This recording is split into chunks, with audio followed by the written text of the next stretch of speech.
Now, something that I find very interesting, and it doesn't just apply to the community who watches The Ancient Magus' Bride, it really applies to any anime. I've seen this time and time again, but most noticeably recently I've seen a lot of people, this episode in particular, will come up and say, you know, this, and this, I have no idea how that happened, I need an explanation, this must have been in the manga.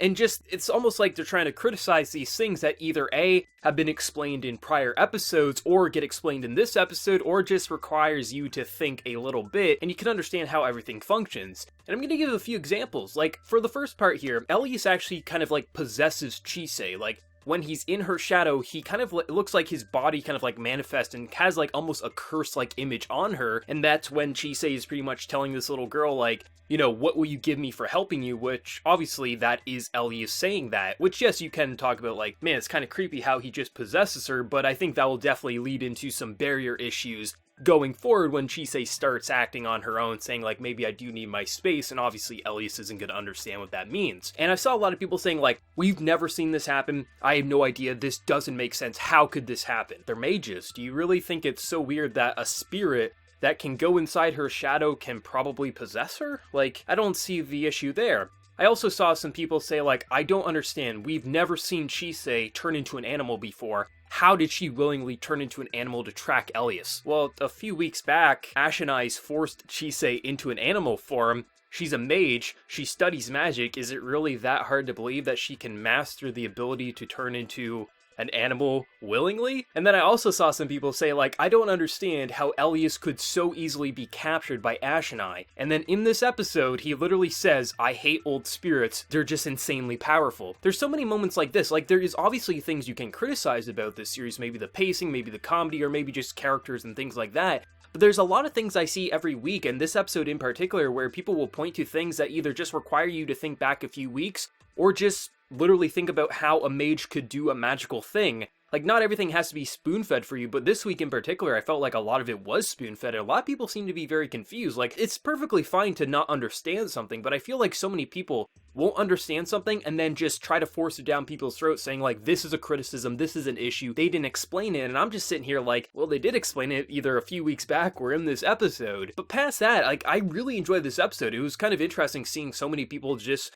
on Reddit, Twitter, things like that when I was looking up just what people were thinking of the episode. So many people thought there was a lot of issues with just new information being thrown at us, but most of this has been seen in prior episodes. But this episode was actually, I think, one of the most interesting episodes of the series. I don't think it's the best of the best. It's still an insanely good episode, but it's one of the more unique ones because it's very focused on the element of magic. And we really get to see a lot of different forms of magic, some that we've seen before, some that are new, and most noticeably about like how Chisei can interact with the spirits and other things in this world. Because she is a slay beggy, she naturally is like the queen bee. She attracts all these spirits, which is why she gets in trouble so much, because it's basically like a cursed life, but it can also be something that's good, which we finally get to see kind of her use that to her advantage, because the bear that Elias gives her essentially at night just takes all that excess magic and turns it into crystal flowers, which she then uses in this episode as like a bargaining chip for them to kind of show her the way of where the little brother is. And I thought it was very interesting how I don't remember if we've seen it happen before this episode where we got to see her use her kind of like slay begginess to actually have it have a positive, because it's always attracted negative things.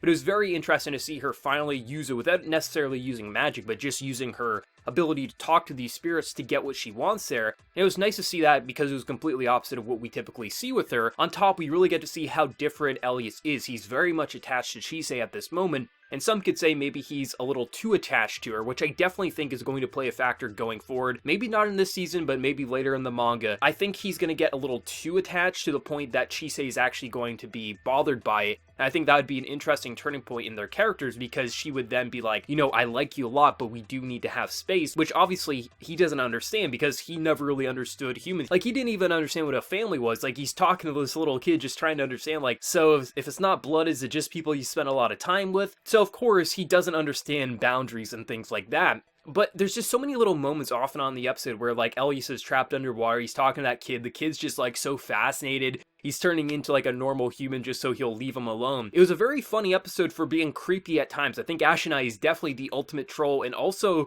a creeper. I mean, it makes sense if you're that old of a spirit that you probably just want to toy with humans.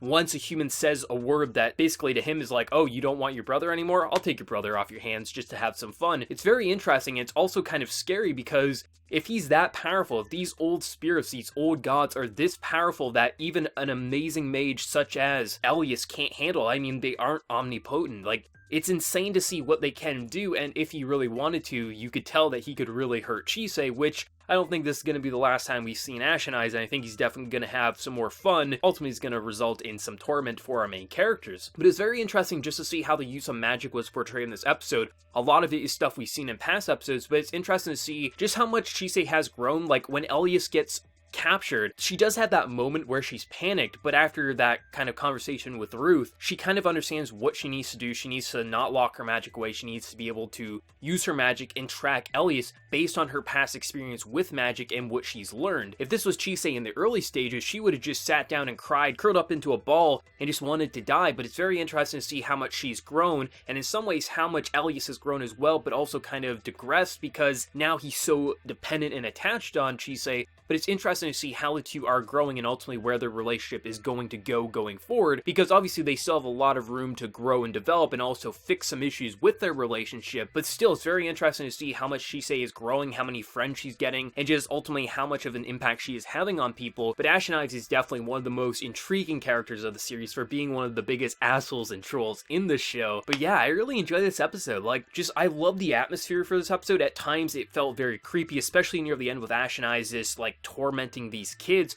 and then ultimately saying like, oh, I guess you have this magical flower, I'll call it even for now. But there was also a lot of charming moments, some funny moments, but just overall I just loved the progression, and ultimately just seeing Chisei act like the queen bee instead of just having the negative effects of her slay beggy abilities, but actually use that for a positive nature for once. It was very interesting. I can't wait to see how this is just going to go going forward. Ultimately, if she's going to learn how to use this for a positive influence more often, and just ultimately where Elias is going to go with his attachment for Chisei. But let me know your thoughts. What do you think of this episode, and what was your favorite moment? Let me know down in that comment section below, and before we leave, smack that like button to show your support. If you're new to the channel, be sure to subscribe. So until next time, everyone, please take care and have a good one.